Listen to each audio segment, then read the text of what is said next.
মোঘল আমলের অন্যতম নিদর্শন নারায়ণগঞ্জ শহরের হাজীগঞ্জ দুর্গটি ১৯৫০ সালে প্রত্নতত্ত্ব অধিদপ্তরের আওতায় নিয়ে কিছু সংস্কার করা হয়। এরপর দীর্ঘ ৭৫ বছরে সংস্কারের আর কোনো ছোঁয়া লাগেনি। মূল ফটকের দরজা লুটপাট সহ দৃষ্টিনন্দন ওয়াচ টাওয়ারটি ভেঙে গেছে, নিশ্চিহ্ন হয়ে গেছে দুর্গের বাইরের নকশা খচিত বেশ কয়েকটি পিলার ও নির্মাণশৈলীও। খসে পড়েছে দেয়ালের ইট ও পলেস্তরা। প্রায় ২০ ফুট উঁচু সীমানা প্রাচীরের বাইরে বিশাল দিঘিসহ দুর্গের বিপুল পরিমাণ জমি দখলে নিয়েছে ভূমিদস্যুরা, যেখানে নির্মাণ করা হয়েছে বিভিন্ন ব্যবসা প্রতিষ্ঠান সহ অবৈধ স্থাপনা।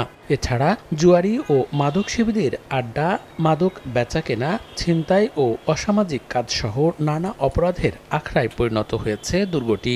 এখানে দিন দুপুরে মাদক, ছিনতাই, ইফটিজিং এমন কোনো কাজ নাই যে এখানে হয় না।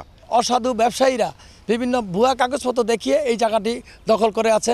ইতিহাসবিদদের বর্ণনা থেকে জানা যায়, আনুমানিক ১৬০০ খ্রিস্টাব্দে আরাকানি ও পর্তুগিজ জলদস্যুদের আক্রমণ থেকে ঢাকাকে রক্ষার জন্য মোঘল সুবেদার ইসলাম খান মতান্তরে সুবেদার মীর জুমলা হাজীগঞ্জ দুর্গটি নির্মাণ করেন, যা ওই সময় খিজিরপুর দুর্গ নামে সারা বিশ্বে পরিচিত ছিল। ঐতিহাসিক নিদর্শনটি সংস্কার করে পর্যটন কেন্দ্র হিসেবে গড়ে তোলার দাবি নগরবাসীর। যাতে আদর্শ একটি পর্যটন কেন্দ্র এটাকে তৈরি করা যায়, এই অবস্থায় এটা আমরা চাই।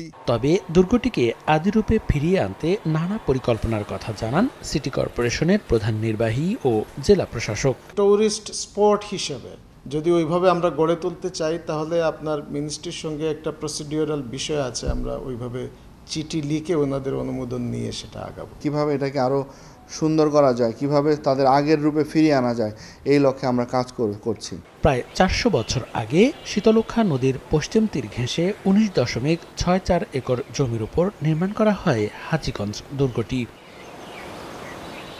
সময় সংবাদ, নারায়ণগঞ্জ।